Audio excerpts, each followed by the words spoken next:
What if fear could drive a king to break his own laws and seek answers from the dead? The Bible is filled with incredible stories of faith, miracles, and redemption, but it also contains moments of darkness, despair, and chilling consequences.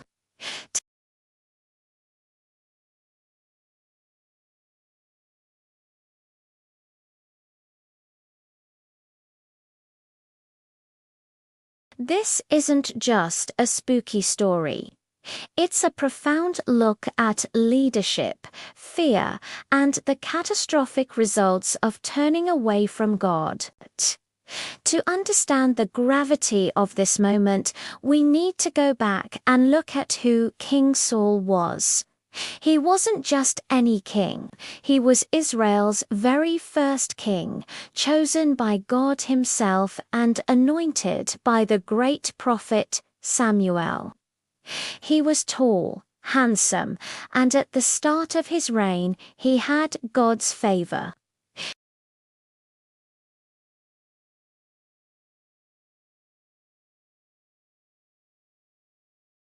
But power can corrupt, and pride can lead to a downfall. Over time, Saul's heart began to change. He started making decisions based on his own judgment and fear, rather than on God's clear commands. There were two key moments that marked his fall from grace.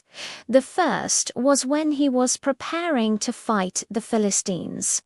He was instructed by Samuel to wait 7 days for the prophet to arrive and offer a sacrifice to God.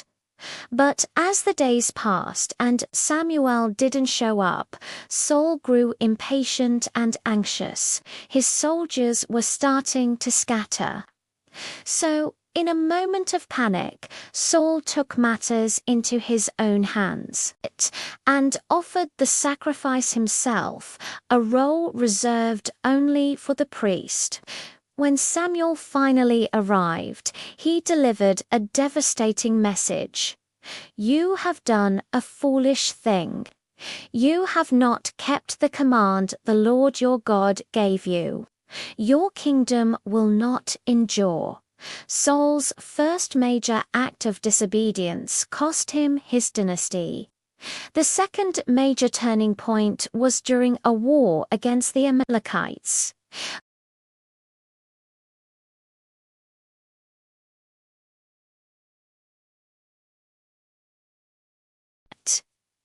It was a harsh judgment on a brutal nation, but the instruction was absolute.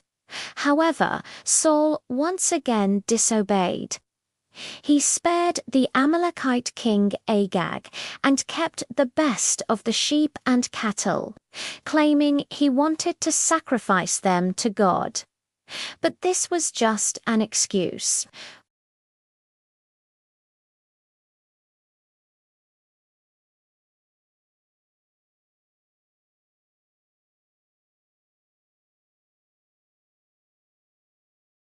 From that day on, the Spirit of the Lord departed from Saul, and he was tormented by an evil spirit.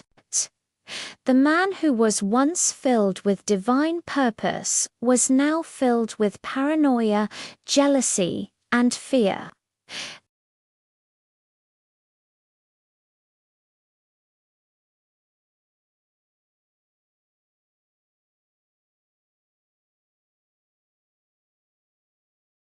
Their forces were massive, and when Saul saw their camp, his heart trembled with fear. He was completely alone. The prophet Samuel, his former guide, was dead. He tried to seek guidance from God, but there was no answer. Not by dreams, not by Urim priestly tool for discerning God's will, and not by prophets. The silence from heaven was deafening.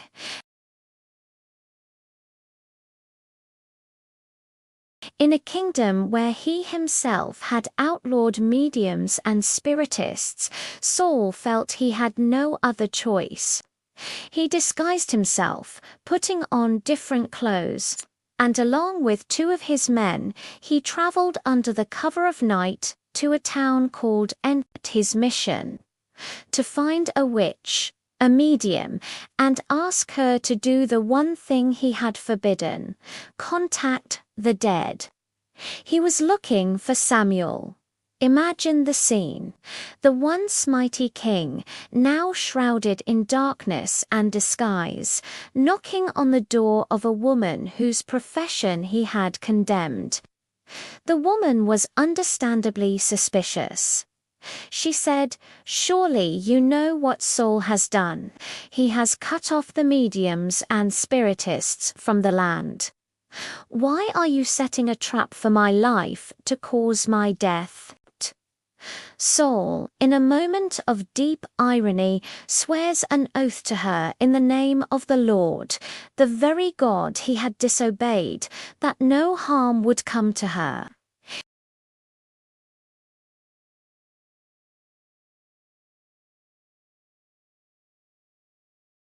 The medium asks, "Whom shall I bring up for you?" Saul's reply is simple and heavy with grief: "Bring up Samuel." What happens next is one of the most debated and terrifying moments in the Bible. As the woman begins her ritual, she suddenly cries out in terror. The text says she saw a spiritual being coming up out of the earth. And in that moment, she realized who her client was. "Why have you deceived me?" she shrieked. "You are Saul." Saul, trying to calm her, asks, "What do you see?" She describes an old man wrapped in a robe, and Saul knew it was Samuel. He bowed low, his face to the ground. The ghost of Samuel then speaks, and his words offer no comfort, no new strategy, no hope. Instead, they are filled with judgment. "Why have you disturbed me by bringing me up?" the spirit asks. Saul pours out his heart, explaining his terror, the Philistine threat, and God's silence. Samuel's response is chillingly direct. "Why do you consult me, now that the Lord has departed from you and become your enemy? The Lord has done what he predicted through me. The Lord has torn the kingdom out of your hands and given it to your neighbor, to David, because you did not obey the Lord. The Lord will deliver both Israel and you into the hands of the Philistines, and tomorrow you and your sons will be with me." The message was an absolute confirmation of Saul's worst fears. Not only would he lose the battle, but he and his sons would die. Upon hearing this, Saul collapsed on the ground, completely overcome with terror and weakness, having not eaten all day and all night. The king, who once stood tall as a symbol of God's chosen leader, was now a broken man, lying on the dirt floor of a witch's house, having received his own death sentence from the spirit of the man who had anointed him. The next day, the prophecy was fulfilled. The battle was a catastrophe for Israel. The Philistines routed the army, and Saul's 3 sons, including his heir Jonathan, were killed. Saul himself was critically wounded by archers. In his final moments, not wanting to be captured and tortured by the enemy, he asked his armor-bearer to kill him. When the man refused, Saul took his own sword and fell on it. The first king of Israel died a tragic death, a suicide on the battlefield, his kingdom in ruins. So, what do we take away from this dark and unsettling story? It's a powerful lesson about the consequences of fear and disobedience. Saul's fear drove him to seek control outside of God's will. When God was silent, instead of repenting and waiting in faith, Saul turned to forbidden dark practices for answers. He chose the whispers of the dead over the silence of God, and it led directly to his destruction. This story serves as a haunting reminder for all of us. When we face fear, uncertainty, or feel that God is distant, where do we turn? It's easy to be tempted by quick fixes, worldly advice, or even things that we know are not right, just to get a sense of control over our future. Saul had power, a crown, and an army, but none of it could save him when he abandoned his trust in God. His story teaches us that true strength is found not in our own desperate efforts, but in obedience and faith, even when we can't see the path ahead.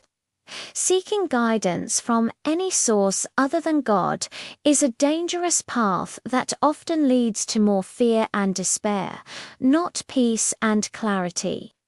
Saul's tragic end underscores a timeless truth.